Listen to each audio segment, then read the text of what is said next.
Muchas gracias, hermano Gustavo. Gracias por todo y también que el Señor te bendiga enormemente. Vamos a ir a la palabra, como decía nuestro hermano, y en 1 Timoteo 3, de los versículos 4 al 7. Lo vamos a leer desde el 1 en todo caso, 1 Timoteo 3 del 1 hasta el 7, y luego de eso vamos a orar. Dice así la palabra de Dios. Palabra fiel, si alguno en el obispado, buena obra desea. Pero es necesario que el obispo sea irreprensible, marido de una sola mujer, sobrio, prudente, decoroso, hospedador, apto para enseñar, no dado al vino, no pendenciero, no codicioso de ganancia deshonesta, sino amable, apacible, no avaro, que gobierne bien su casa, que tenga a sus hijos en sujeción con toda honestidad, pues el que no sabe gobernar su propia casa, ¿cómo cuidará de la iglesia de Dios? No un neófito, no sea que envaneciéndose caiga en la condenación del diablo. También es necesario que tenga buen testimonio de los de afuera, para que no caiga en descrédito y el lazo del diablo. Amado Padre, te damos gracias por esta oportunidad que nos das ahora de ir a tu palabra, de aprender de ti. Queremos, Señor, ser edificados a través de esto. Queremos, Señor, tener claro qué es lo que debe ser primero en nuestra vida. Ayúdanos, Señor, a ser fieles, a ser obedientes al orden que tú pones para nuestras prioridades, Señor. Y transforma nuestros corazones, Señor, a personas que sean cada día más semejantes a Jesucristo, nuestro Salvador, que seamos más llenos del Espíritu y que seamos personas siempre con el propósito de dar gloria a ti. Gracias, Señor, por todo y esta enseñanza, que seas tú hablando, en nombre de Jesús. Amén. Eh, como decía nuestro hermano, las prioridades que tenemos que tener. Pero partamos definiendo qué es eso, qué es una prioridad. Es algo que tiene que ir primero, es algo que consideramos que es más importante. Y se compone de dos cosas, lo que es urgente y también lo que es importante. Por ejemplo, urgente es aquello que debe ser solucionado con prontitud. Si yo voy en el centro de la ciudad y se me cae mi celular al suelo, es urgente que lo recoja de inmediato.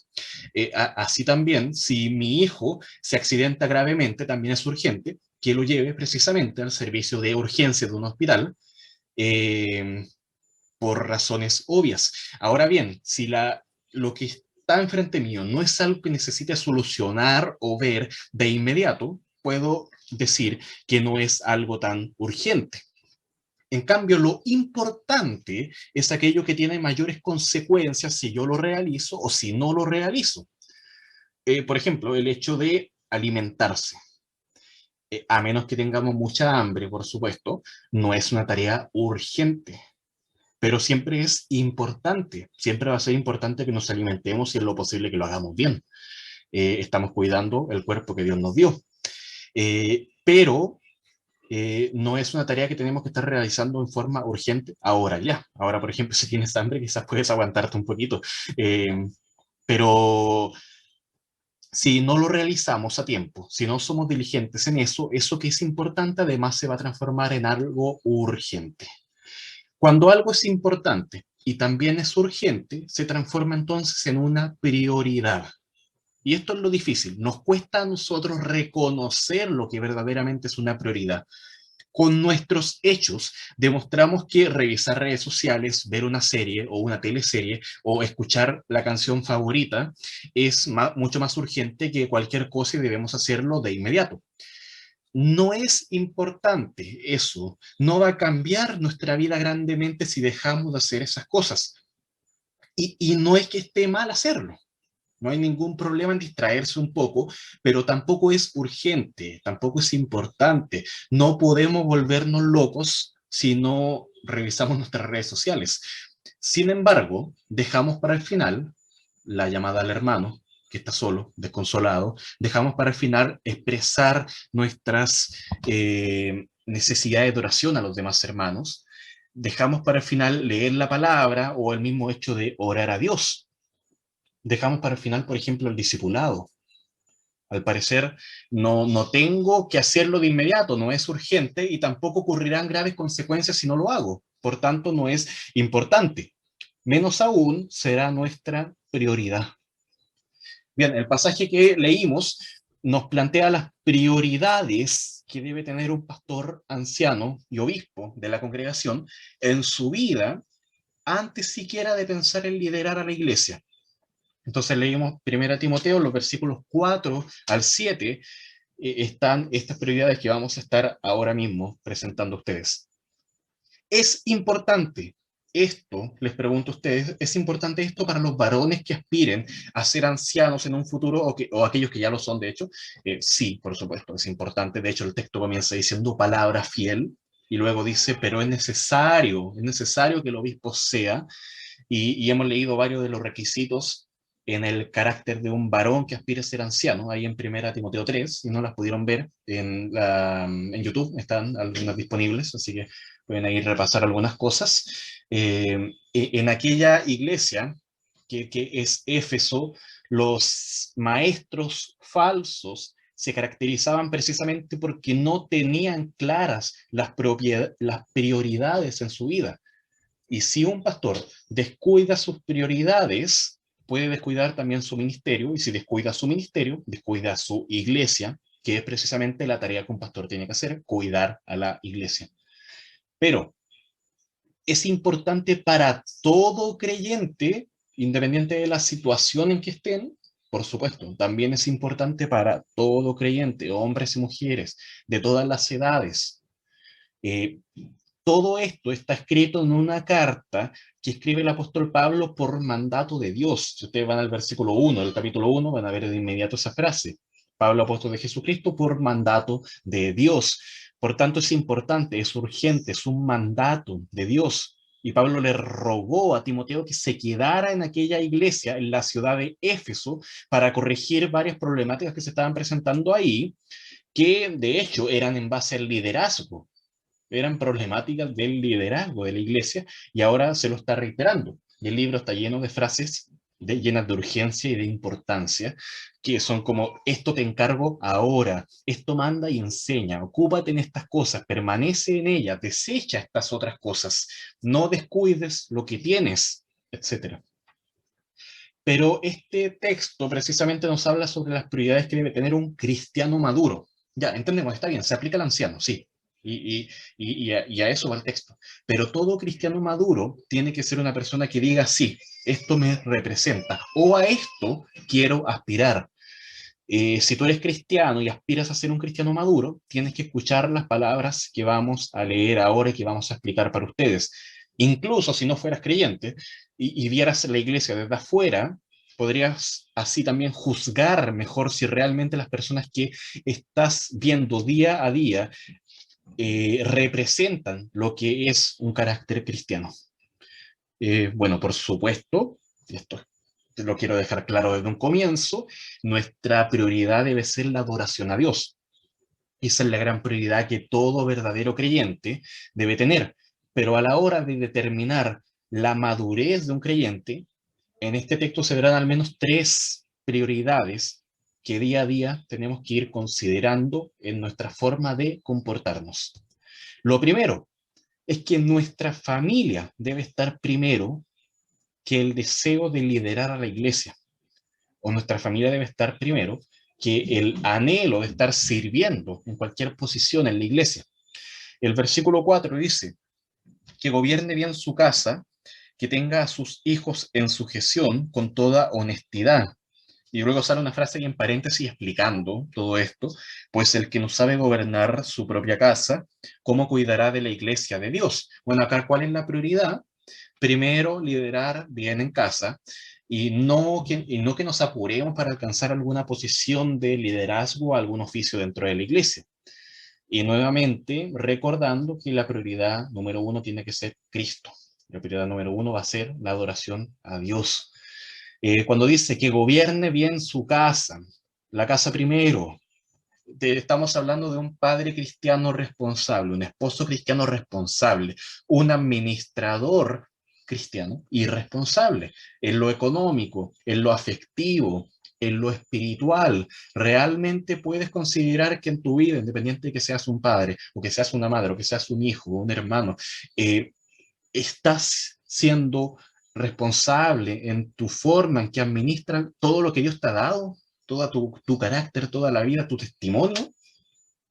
El anciano, en este caso, debe ser una persona que va a ser digna de ser imitada, debiese ser digno de ser imitado, y digno también de ser obedecido, porque lo que él está enseñando es la palabra de Dios.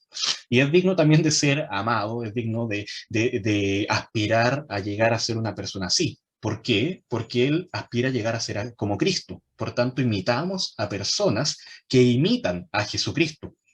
Y debe ser una fuente de sabiduría, un reflejo de aquel a quien adoramos. No adoramos a estas personas sabias, ojo, adoramos a Jesucristo, adoramos a nuestro Dios.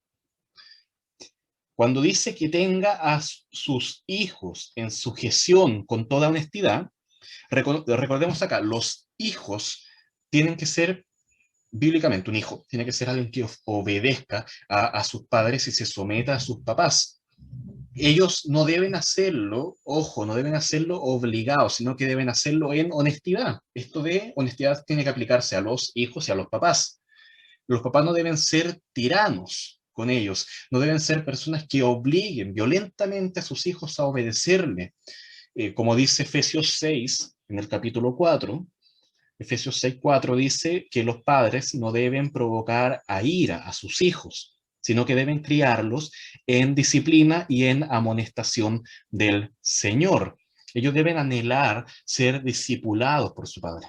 Esa es la idea. Una persona que anhela seguir el ejemplo de su padre. Y aquellos hijos que obedecen no para aparentar algo o para complacer a otros, como dice Colosenses 3:20, hablando los hijos ahora. Hijos, obedeced a vuestros padres en todo, porque esto agrada al Señor. Lo primero que tiene que comprender un buen hijo es hacer lo que a Dios agrada. Recordemos, esa va a ser nuestra prioridad siempre, hacer lo que agrada a Dios. Pero en este caso, lo primero también que un hijo debe cumplir es la obediencia. Ahí está su prioridad, la obediencia a sus padres. Eh, Debe hacerse de una forma honrosa, de una forma respetuosa, de una forma digna. Considerando nuevamente, hay muchas consideraciones y aclaraciones acá, que no hay hijos perfectos. Todos somos pecadores, no nos olvidemos de eso. No hay padres perfectos, los padres somos pecadores. Fallamos, caemos, nos equivocamos, creemos que lo sabemos hacer todo bien. No, no es así. Somos pecadores, fallamos. Incluso los mejores padres tienen problemas, caen. Eso debemos reconocerlo humildemente e ir a Dios siempre pidiendo el perdón necesario para eso.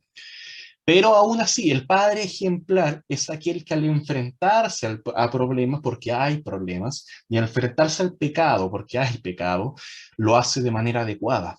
Lo hace con el amor de Dios de por medio, con la gracia de por medio, con la misericordia ahí siempre presente, de forma tal que el hijo ve al papá o a la mamá, también está hablando siempre de papá, papá, pero también a la mamá, eh, y dice, mis padres resuelven los problemas, no huyen de ellos, no escapan de los problemas, no hacen como que no existen, los resuelven, los intentan resolver, a veces fallan, a veces les cuesta, pero lo intentan hacer. Y eso es lo que todo creyente debe hacer.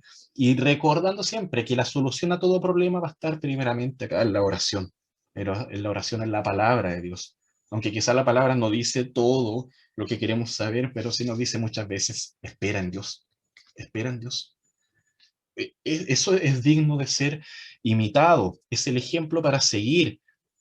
Y por eso nosotros nos sujetamos a Dios, porque tenemos un Padre Celestial que es digno de ser imitado, tenemos a un Salvador digno de ser seguido sus pasos en todo, hasta la cruz, hasta en la muerte.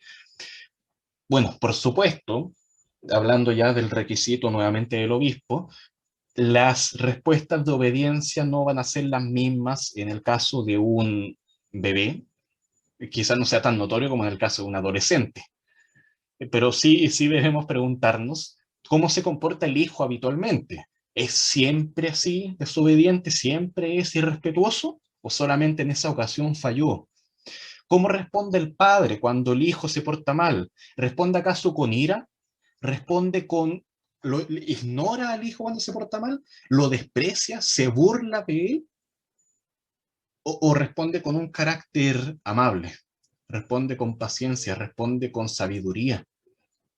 Eso es lo que debiéramos preguntarnos. No es que el hijo nunca vaya a fallar, no es que el padre nunca vaya a fallar, sino cómo responde. Va con fe, vive con arrepentimiento, vive con sabiduría, de acuerdo a Dios.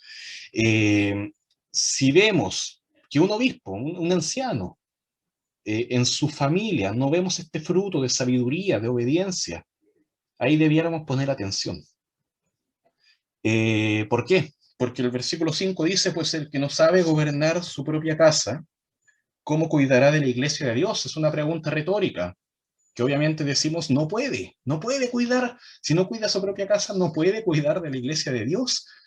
Eh, Ojo, acá, esto no enseña que un anciano sí o sí tiene que tener hijos. Solamente, lo que está diciendo acá es que esto se aplica cuando un anciano tiene hijos.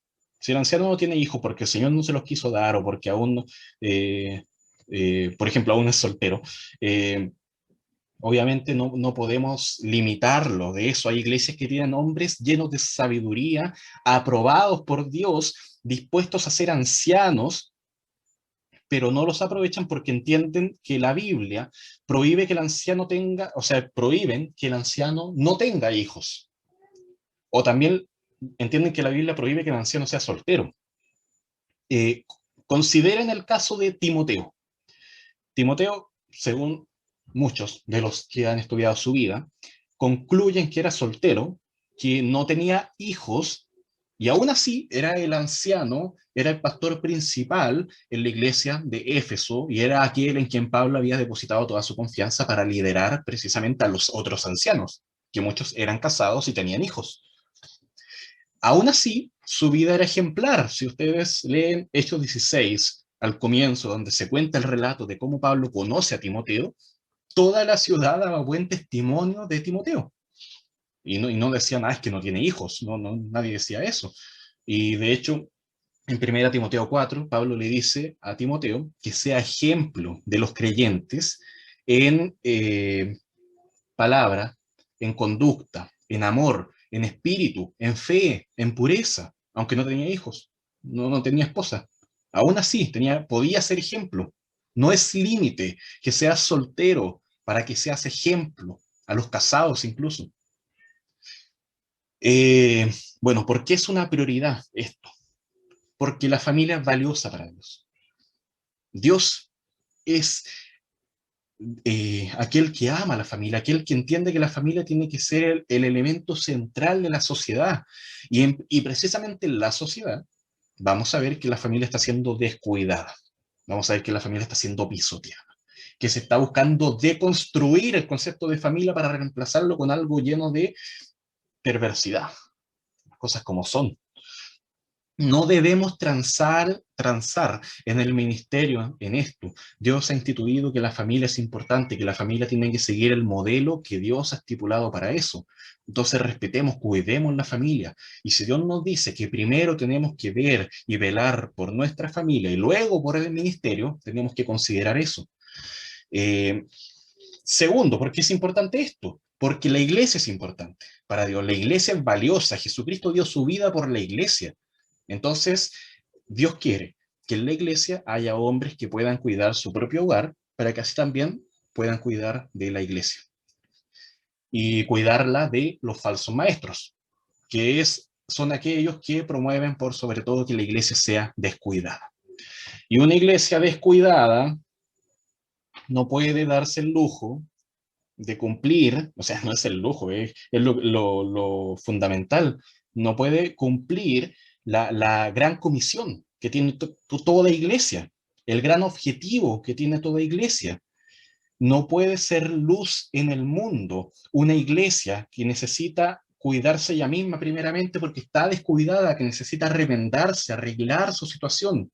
Primero tiene que velar por el cuidado de ella y luego puede salir a predicar el Evangelio, ser luz en todas las naciones, en todo el mundo, donde Dios tenga preparado que esa iglesia vaya. Pero una iglesia descuidada se limita bastante para poder cumplir el gran objetivo, la gran misión que Dios ha dado a todo creyente.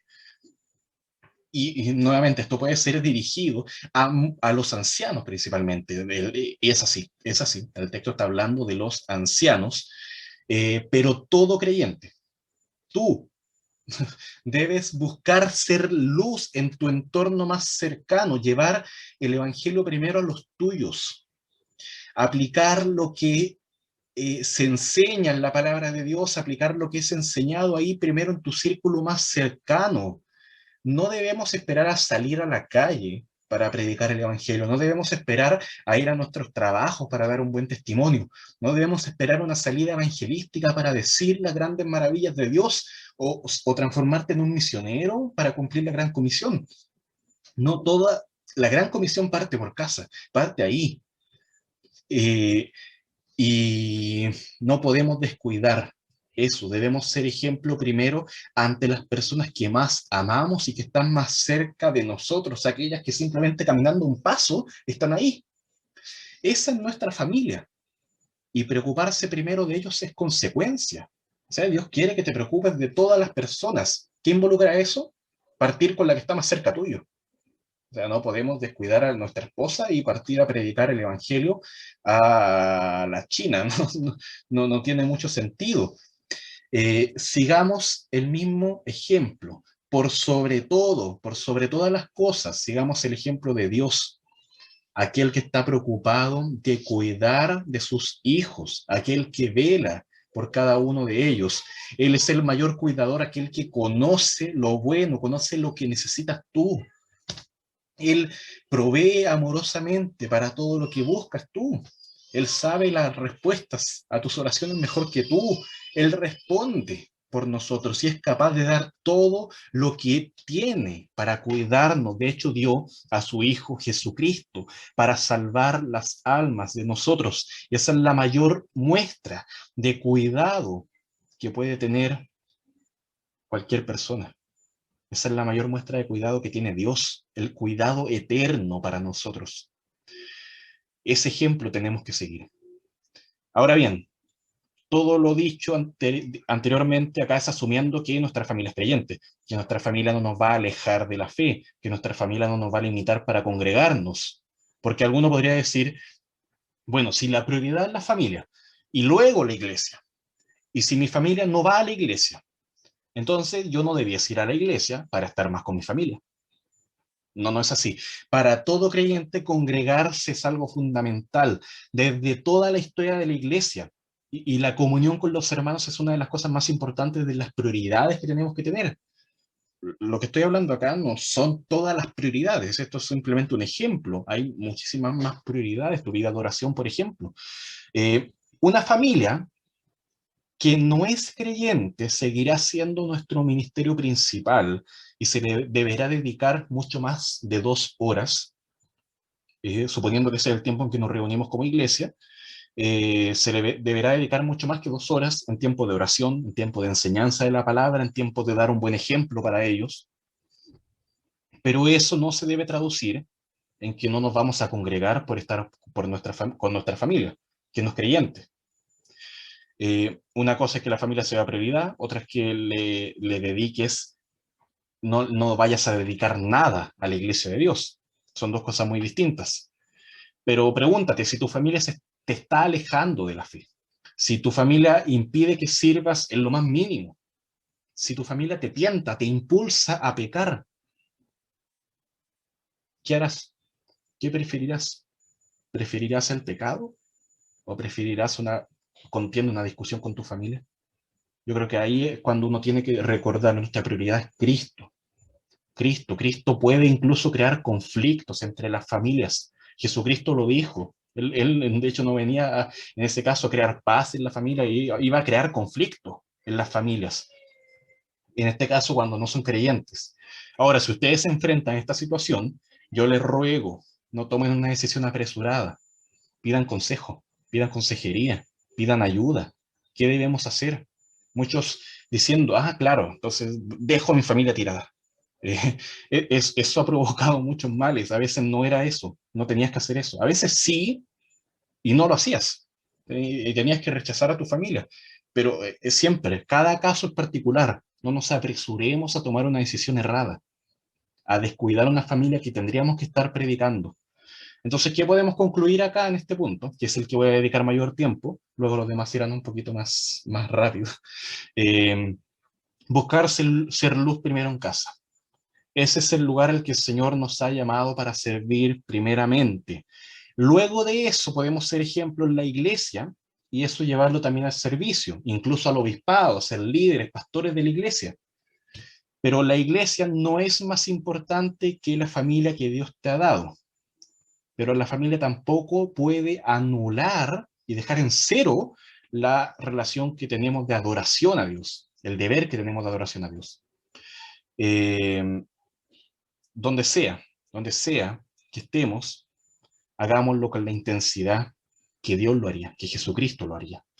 Cuidemos a la iglesia con intensidad, cuidemos a nuestra familia con intensidad. Ambas dos, como Jesucristo lo haría. Segundo punto, en el versículo 6, dice, no un neófito, no sea que envaneciéndose caiga en la condenación del diablo. Nuestra madurez, acá está el punto, acá está lo que tenemos que considerar acá como prioridad. Nuestra madurez debe ser primero que nuestro orgullo o que nuestras ganas de servir en alguna posición. Nuestra prioridad tiene que ser crecer en la fe y no en el orgullo. Neófito es una persona que recién está conociendo la fe, literalmente es un recién plantado, mientras que un anciano es un líder de la iglesia caracterizado por su experiencia, por su madurez en la fe. O sea, no congenian. Yo les pregunto, ¿está bien que un recién convertido sea nombrado anciano en la iglesia? Yo creo que no. Aunque no hay nada de malo en ser un nuevo convertido. Todos iniciamos alguna vez en la fe. Todos hemos sido neófitos. No hay nada de malo en eso, en admitirlo cuando lo somos. Pero Dios no quiere que un neófito sea un anciano en la iglesia. La madurez requiere tiempo, requiere experiencia, y para eso no hay sustituto. ¿Cuántos años? ¿Cuántos años necesitamos para eso? Para poder ser anciano, si es que anhelamos eso. Bueno, eso va a quedar a criterio de la iglesia. No hay ningún parámetro que diga 10 años o 5 años, no hay nada ahí, pero la idea es que se note que eres maduro, la idea es que se note que eres ejemplo de la Grey, que los puedes cuidar, que los puedes supervisar. Y recordando también que no es el único requisito, o sea, no porque tengas 20 años, 40 años en la iglesia, estás capacitado para ser anciano y te da facultad inmediata para tener autoridad en la iglesia. No es así. Hay otros requisitos también que tienes que considerar. ¿Cuál es el riesgo, les pregunto también, de un neófito liderando en la iglesia? Un nuevo cristiano no se conoce ni siquiera a sí mismo a fondo. Y tampoco conoce la astucia del enemigo, tampoco conoce a Satanás, tampoco conoce las acechanzas del diablo, y es muy probable que caiga en orgullo. Un cristiano nuevo puede ver el ser anciano como algo de honor, como algo de autoridad, y no tanto como un servicio de humildad a la iglesia, de forma tal que al servir como anciano se va a llenar de orgullo. Acá estoy yo, el anciano, el obispo. Eso, si llega a eso muy prontamente, puede caer en orgullo. Y el orgullo va a destruir su carácter, su liderazgo, su iglesia y su vida de fe. Por tanto, si eres muy joven en la fe, busca crecer más en eso, esa es la prioridad. No busques tanto llegar a ser en 2 años o en menos que eso incluso pastor de una iglesia. No, busca primero crecer en la fe. El orgullo, de hecho, fue lo que produjo la caída de Lucifer. Miren, leamos eso, Ezequiel, el profeta Ezequiel, en el capítulo 28. El capítulo 28, versículo 15. Búsquenlo para que podamos ver el ejemplo más grande de una caída por orgullo. Ezequiel 28:15. Perfecto eras en todos tus caminos desde el día que fuiste creado hasta que se halló en ti maldad. A causa de la multitud de tus contrataciones fuiste lleno de iniquidad y pecaste.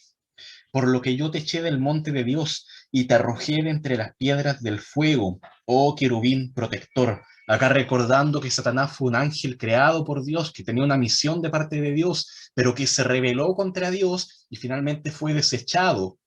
Y él vive en constante rebeldía ante Dios. Se enalteció, 17, se enalteció tu corazón a causa de tu hermosura, corrompiste tu sabiduría, a causa de tu esplendor. Yo te arrojaré por tierra, delante de los reyes te pondré para que miren en ti. Con la multitud de tus maldades y con la iniquidad de tus contrataciones profanaste tu santuario.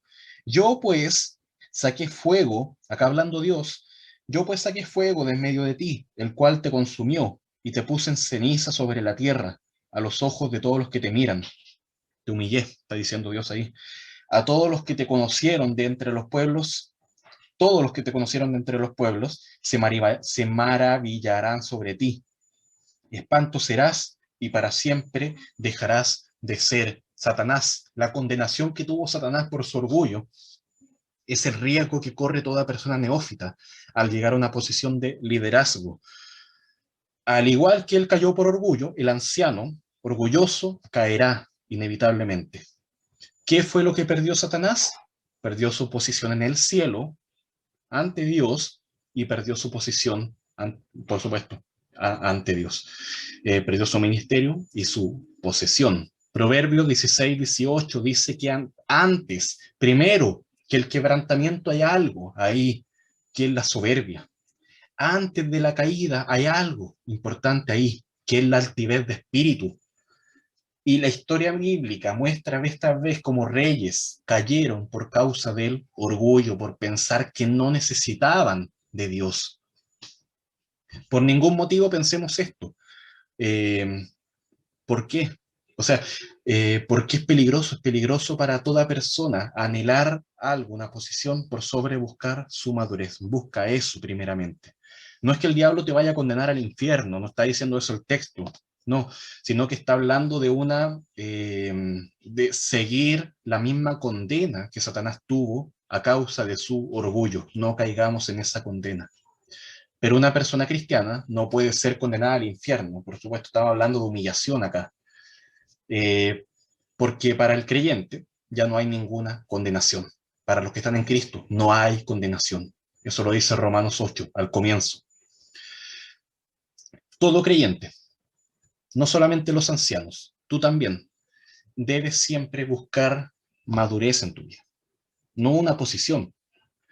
Llegar a ser a la medida de la estatura de la plenitud de Cristo, para que ya no seamos niños fluctuantes, como dice Efesios 4:13.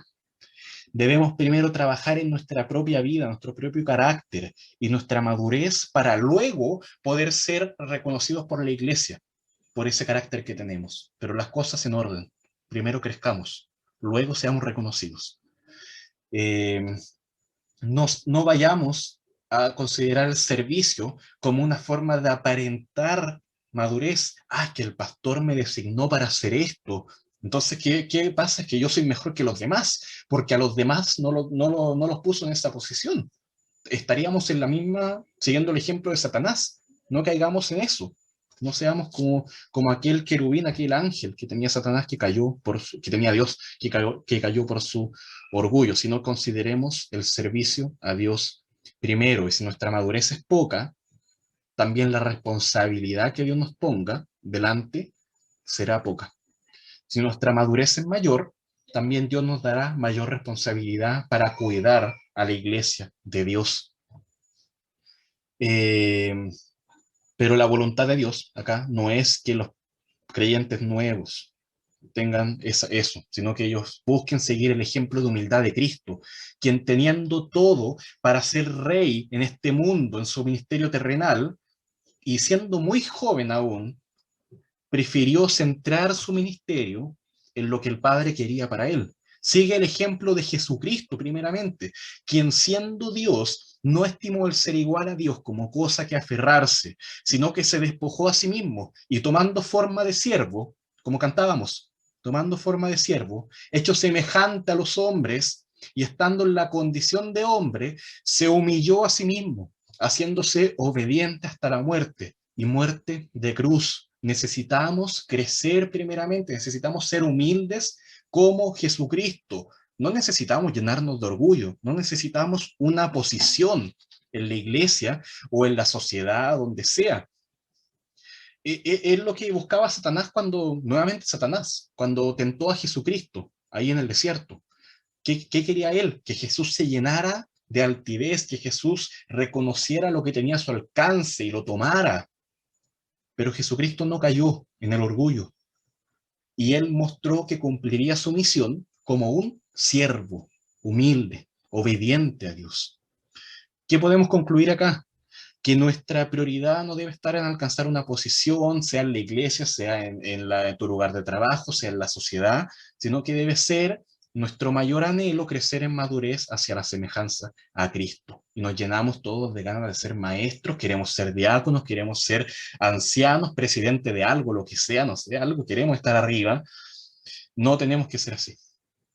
Llenémonos de ganas de ser más pequeños delante de Dios, de ser humildes, de ser más siervos, de crecer es como crecer en hacerse más pequeño, crecer en humildad, crecer en semejanza a nuestro Señor Jesucristo. Entonces, primero, debemos considerar primeramente nuestra familia primero que la iglesia. Y la iglesia no es lo mismo que Dios. No estamos diciendo que nuestra familia va primero que Dios. Y segundo, también consideremos nuestra madurez, nuestra necesidad de crecer, que la posición a la que queremos llegar, que nuestro orgullo. Ahora pasemos al versículo 7, 1 Timoteo 3, versículo 7, para que veamos la última prioridad que al menos se considera acá.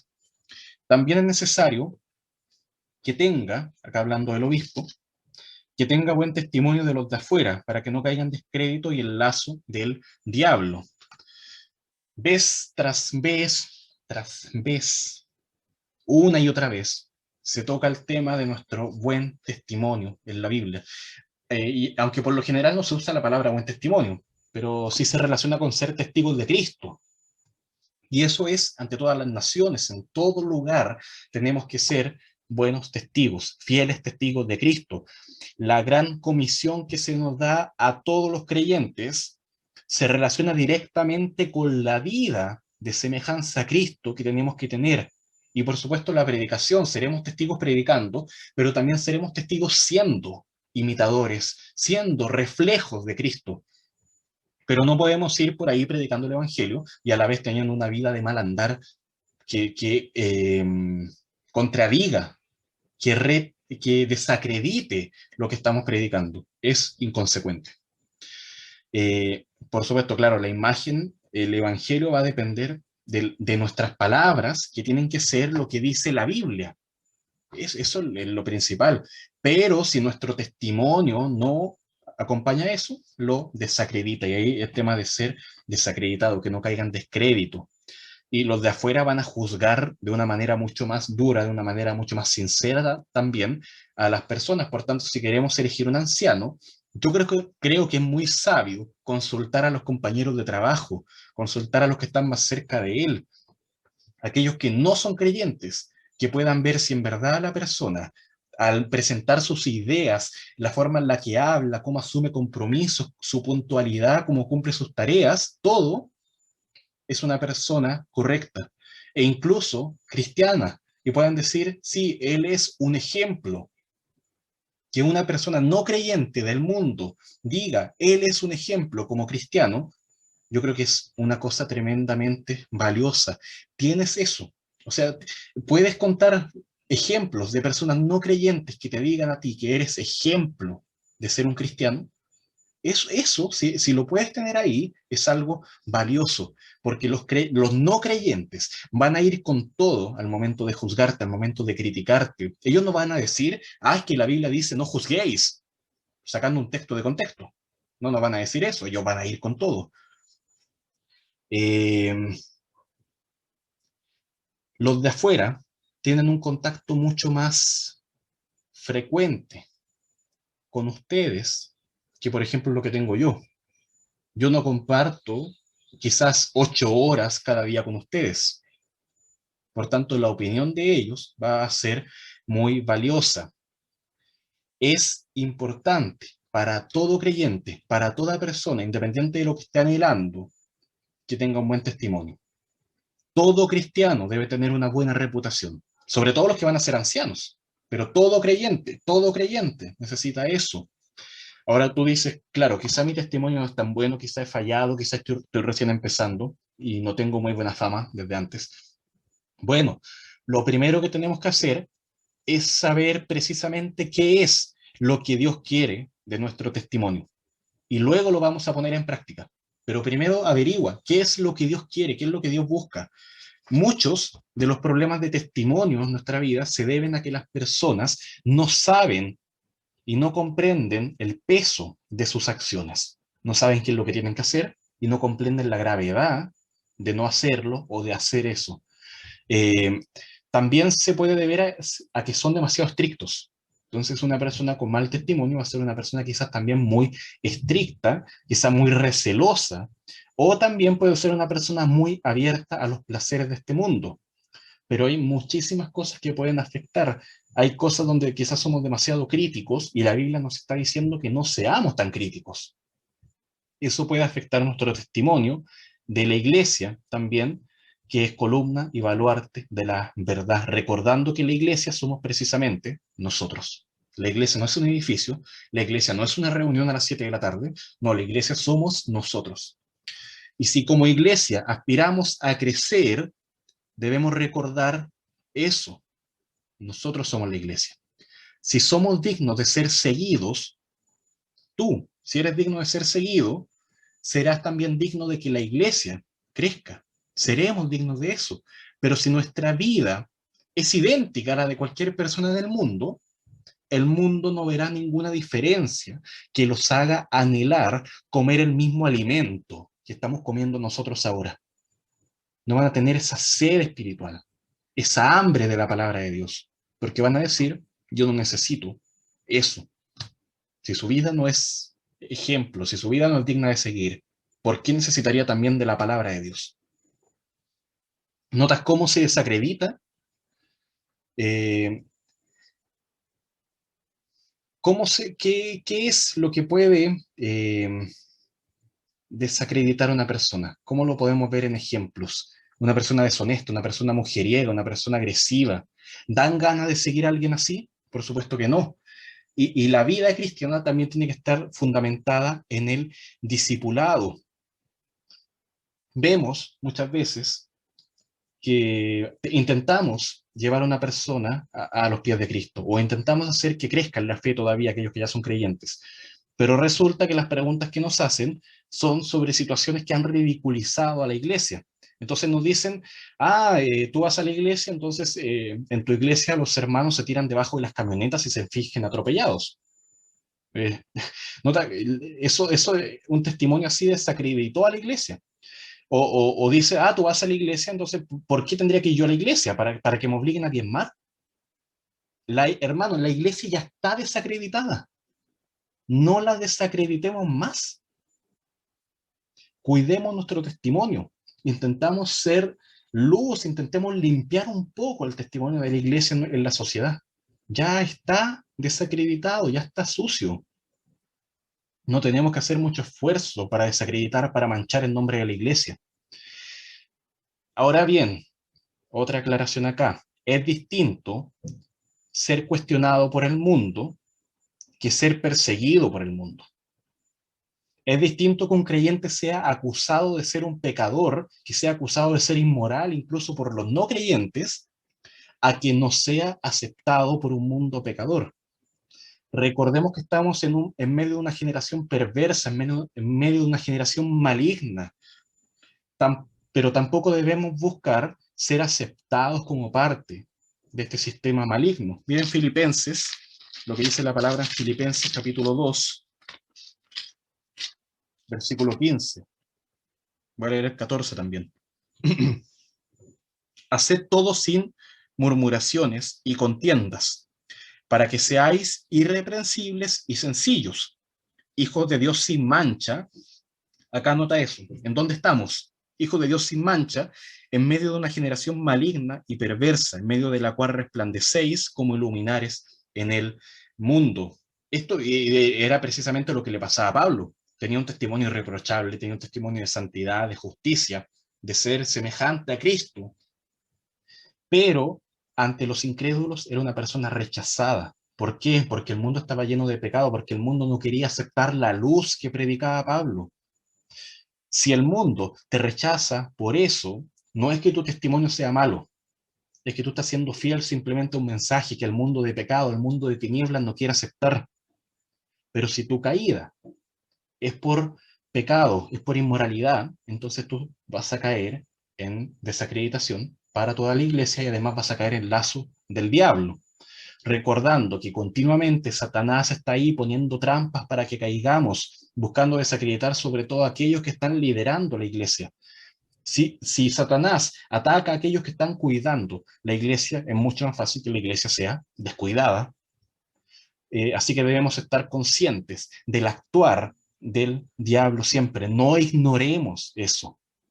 Al diablo no se le pinta como una persona debilucha, como una persona que no puede hacer nada, no, sino que se le pinta como un astuto cazador, como un león rugiente que está ahí listo para atacarnos, para llenarnos de amarguras, para llenarnos de hipocresía, para llenarnos de un carácter pecaminoso, para hacernos caer y que todo el mundo vea eso. Y lo que tal vez comenzó como una pequeña ofensa, algún pecadillo que se le salió por ahí, Satanás se va a encargar de amarrarte a eso y que de alguna forma no puedas salir y que todos vean eso. Ahí te atrapa en ese lazo, en esa trampa, te desacredita y cuesta mucho salir de ahí. ¿Cómo liberarse de esto? Bueno, lo principal acá es no dar oportunidad al diablo. No demos ninguna cabida ahí, nada, nada, ni un milímetro, nada. Ante cualquier falta, Satanás va a intentar acusarnos de lo peor de la sociedad y debemos evitar esto, sobre todo en un mundo lleno de redes sociales, donde es muy fácil escribir ahí anciano de la iglesia UCB o el bosque, o lo pondrían obispo, ahí, obispo de la iglesia UCB en Nos, eh, es encontrado conduciendo ebrio. ¿Ya? ¿Y por qué? Porque justo, no sé, había tomado una copa, algo así. Y claro, y eso se va a entender como que toda la iglesia es borracha y finalmente el testimonio de esa persona también va a ser manchado. Y limpiar eso va a ser algo que va a tomar demasiado tiempo e incluso va a tener las consecuencias de tener que abandonar el ministerio. La mejor forma de liberarse de esto es comprobar que la acusación es falsa, es comprobar que es una calumnia, es comprobar que eso no es real. Pero si la acusación que se te está haciendo no es falsa, entonces ahí stop, detente un poco.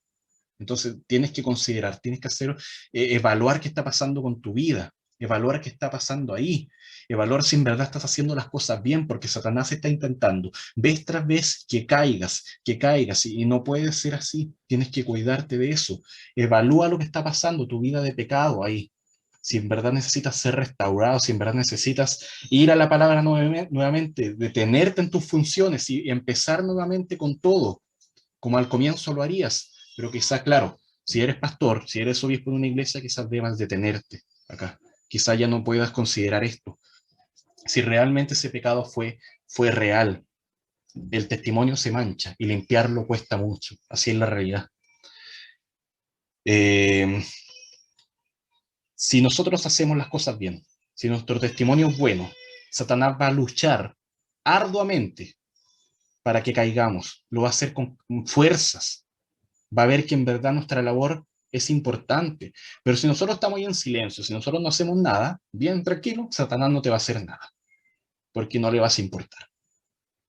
El más feliz con que la iglesia esté en silencio, que la iglesia esté encerrada, que la iglesia no salga a ningún lado, no sea luz, el más feliz con eso, Satanás. Entonces, debemos cuidarnos de él, debemos permanecer centrados en la palabra, debemos recordar todo lo necesario para permanecer en un buen carácter, para llegar a eso. Y efectivamente muchos caerán, efectivamente los testimonios de muchos serán manchados para toda la vida, pero siempre habrá al menos una iglesia ahí siendo luz. Hasta que el Señor venga, será así, será así. Hasta que el Señor venga, habrá iglesia. Aunque el testimonio esté manchado, que la iglesia sea destruida, va a haber por lo menos una iglesia. Va a seguir la iglesia prevaleciendo hasta que el Señor venga y va a seguir siendo luz en el mundo. ¿Le daremos el gusto a Satanás o permaneceremos en silencio? Porque el lazo de Satanás también es que permanezcamos ahí calladitos, silenciados. O más bien, haremos la voluntad de Dios en todo lugar al que Él nos ha llamado. ¿Qué tenemos que concluir acá? Tenemos que tener claras nuestras prioridades, reconociendo que nuestra gran prioridad tiene que ser Dios primeramente, pero no descuidemos el entorno más cercano en el que Dios nos ha puesto, no descuidemos nuestra familia. Eso debe ser prioridad, sobre todo si quieres ser líder. No descuides tu madurez, no descuides tu necesidad de crecer en la fe. Eso tiene que estar primero que el anhelo de llegar a cumplir una posición. No descuides tu testimonio, no descuides toda tu vida. Eso es importantísimo. Y eso, claro, lo aplicamos a los ancianos, pero tiene que ser en verdad para todo creyente. Esa es la gran prioridad que tenemos que tener. Primeramente, hacer todo esto, no por simplemente cumplir algo, no por simplemente ser más moral, sino hacerlo para Cristo, hacerlo para parecerte más a Él, hacerlo para la gloria de Dios, buscar siempre ser más lleno del Espíritu, buscar que Dios completamente esté actuando en tu vida. Esa tiene que ser la prioridad y eso se va a reflejar en una vida más consecuente a la vida que Dios quiere para ti. Por tanto, eso es lo primero, hermanos. Y vamos a orar también ahora para que estas prioridades sean claras en nuestra vida, para que podamos seguir la madurez primeramente, para que busquemos la humildad, para que busquemos primeramente el carácter de Dios. Busca primero el reino de Dios. Esa es la gran prioridad. Aquí se muestra un ejemplo, aquí se muestra una aplicación en la vida diaria de los que tienen que ser las prioridades de cada creyente, pero la gran prioridad siempre va a ser buscar primero a Dios. Oramos para finalizar. Señor, nuestro grande Dios, grande eres tú, Señor, digno de alabanza por siempre. Gracias porque estás siempre presente, gracias porque nos escuchas, gracias porque nos enseñas. Gracias, Padre, porque tú no te diste a ti mismo por nosotros, entregaste a tu Hijo para que muriera en una cruz, para que tomara nuestro lugar. Gracias porque nos has salvado, Señor. Y ahora te vemos a ti como Dios santo, como Dios primero, preeminente. En primer lugar, la gran persona a la que debemos adorar, el gran objetivo de nuestra vida. Señor, queremos como iglesia crecer en santidad. Queremos crecer en ser iguales a Cristo. Queremos crecer en obediencia. Ayúdanos a reflejar esto en todo lugar, Señor, en nuestro entorno más cercano, en nuestras familias. Te ruego por cada uno de los que están acá, sobre todo aquellos que tienen un entorno diario en el que no hay muchos creyentes, Señor, para que cuiden su testimonio, para que puedan ser luz en todo lugar, Señor. Te pido por cada uno de ellos, Señor, para que estén siempre creciendo en madurez, para que estén siempre anhelando ser llenos del Espíritu, Señor, que tú hagas eso, que tú obres en la vida de cada uno. Gracias, Señor, por este tiempo y te agradezco porque tu palabra puede ser enseñada. En el nombre de Jesús, amén.